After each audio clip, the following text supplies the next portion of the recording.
Welcome to BEHR Presents How to Paint a Room.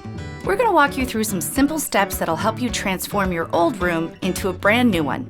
Remember, you don't need to be a pro to do the job like a professional. But before we get started, there are some tools that you'll need to get. All right, it's time to prep your room. Before you start painting, there are a few things that need to be done.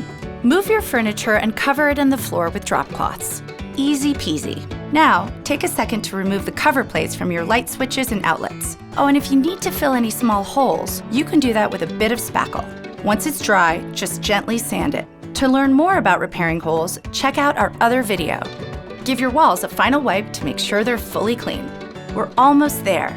Now it's time to tape off the areas you'd like to paint inside. It's almost like you're building a fence made of tape. Make sure you press down firmly. This will prevent any paint from seeping behind it. The room is prepped, the walls are clean, and you're ready to rock. After stirring the paint, dip your angle sash brush in the paint and paint along the tape to form a border double the width of the brush. This is called cutting in. Now grab your roller and dip it in the paint. Make sure it's totally saturated. Roll it up and down on the tray to remove the excess paint. Now, roll a W on the wall with your roller and fill in the empty spaces, top to bottom, bottom to top. That's your mantra.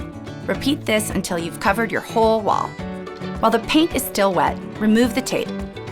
Once you've done that, clean up your tools with some warm, soapy water. And just like that, you're all done. Nice work! Enjoy your brand new room.